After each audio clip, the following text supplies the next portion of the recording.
We are standing on the roof of the mosque of Nebi Samuel. This site is identified by many archaeologists as the city of Mitzpah, the biblical city of Mitzpah. It was a big city also in the time of the Second Temple. And from here we shall describe the beginning of the third battle of Judah, of Yehuda HaMaccabi. After the second battle, in which Seron was defeated in Bet Horon, the Greek king Antiochus understood that he must bring the majority, a substantial amount of his army in order to finish the rebellion of the Jewish people. He sent his commander-in-chief, Lysias, with half of the Greek army to the area of Latrun. There was a Greek city there called Emmaus with 60,000 soldiers and 7,000 horses. This is a huge army, and this army was stationed, the camp was in the valley of Ayalon near Latrun, near the city of Emmaus. From there, Lysias sent the horses with Gorgias, the commander of the riders of the horses. He sent the horses with Gorgias to Beit El. Beit El, which we can see on the mountains just behind us, was the center of the rebellion. The camp of Judah, of Yehuda Maccabi, was in Beit El. And Gorgias went from Emmaus, from Ayalon, from Latrun to Beit El through the main road of Beit Horon. Judah got this information from his soldiers that were probably stationed on the mountains around the Nebi Samuel, and he immediately left the main camp in Beit El and came to Mitzpah, to this place, to Nebi Samuel. Why to Mitzpah? Because this was a place of prayer from the time of the prophet Samuel.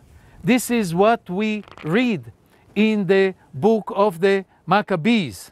And Yehuda, Judah, gathered his men to Mitzpah, to this place, Mitzpah, near Jerusalem, where Jews had been accustomed to praying ever since the days of the prophet Samuel. From the time of the Bible, Samuel prayed here before he went to war with the Philistines. And Judah did the same thing. Before going to war with the Greek army, he brought his people to Mitzpah. There they prayed, read from the Torah, and blew the trumpets for a full day. They also fasted and afflicted themselves. In accordance, so they prayed here and fasted exactly as Samuel did before the war. We read the story of Samuel in the first book of Samuel, chapter 7.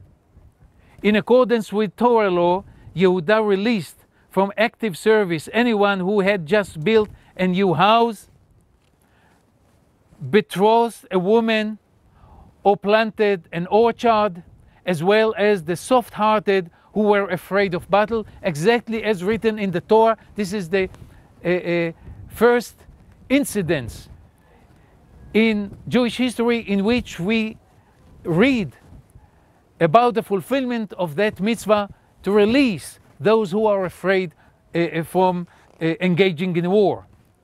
Those who remained, Judah encouraged with words of faith, which he concluded with this call: "It is better that we die in battle than to see evil befall our people and our temple." And then he decided to do a brilliant maneuver. He decided to attack the Greek army which was stationed in the valley of Latrun. But he did not go through the main road through Beit Horon, because Gorgias went up through that way. What he did was he went south to Jerusalem, which we can see, and then he took the wadi, which is called Bab el-Wad, in Hebrew Shar Hagai, and through that wadi he went westward to Emek Ayalon, and in the morning he reached that valley. The Greek camp was sleeping, and he succeeded to surprise the Greek camp, the Greek army. Gorgias did not find Yehuda, the army of Judah, in Bethel, but instead Judah succeeded to get to the valley of Ayalon and surprise the Greek camp. Come with me to the valley of Ayalon, and there we shall describe the battle in that valley in which the huge Greek army was defeated.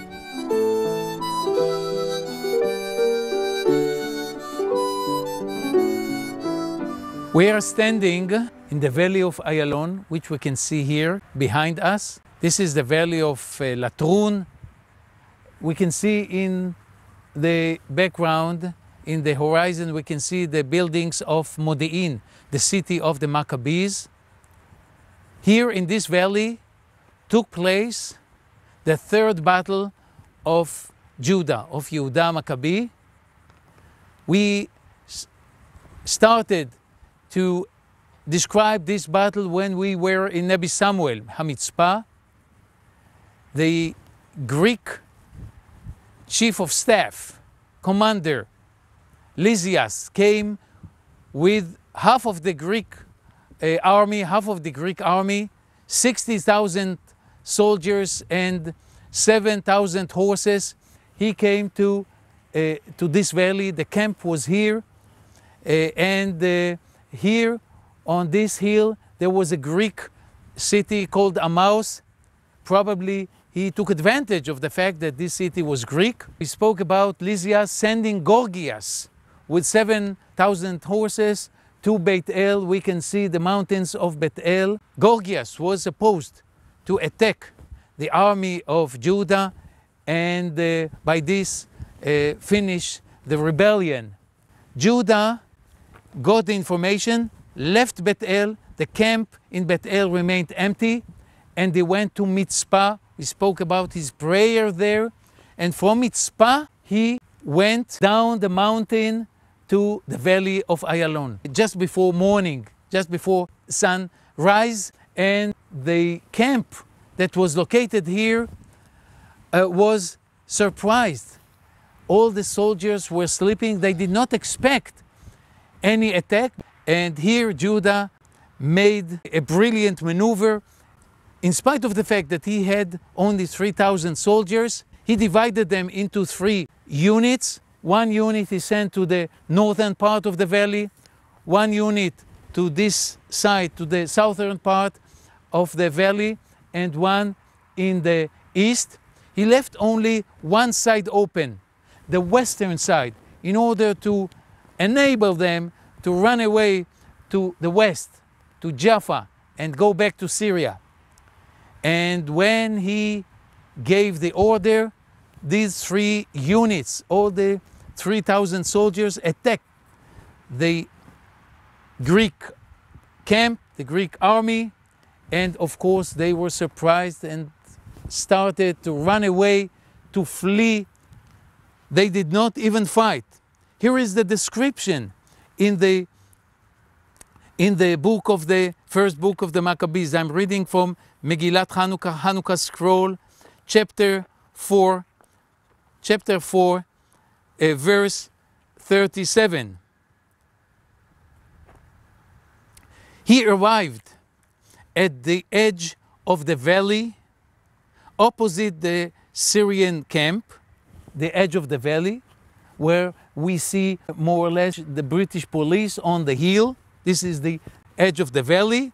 When morning broke and saw the enemy sleeping soundly without fear. They were surprised, they were sleeping. They did not expect any attack. He then divided his soldiers into three groups. He headed the largest one, probably from the east, and he sent Shimon and Jonathan, his brothers, to commanding the other two units. Yehuda ordered his brothers that upon hearing the call, "Salvation is the Lord," this was the slogan of Yehuda, "Salvation is the Lord's," they would all simultaneously fall upon the enemy camp, each one from his side, north, east, and south. The signal was given, and Yehuda and his brothers burst forth and led their men into the Greek camp. We can imagine the Greek camp with panic, running away.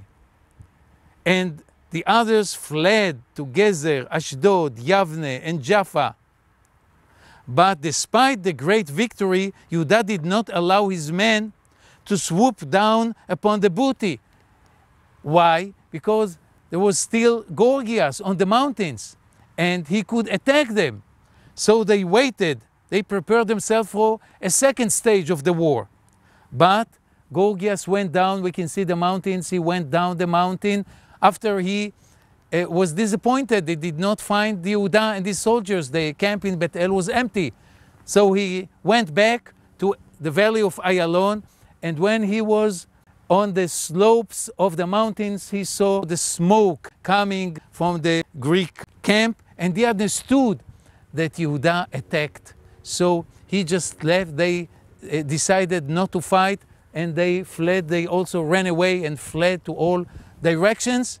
And only then Judah let his people to take the booty, especially weapons, gold and silver, that were so important for them for the continuation of the war.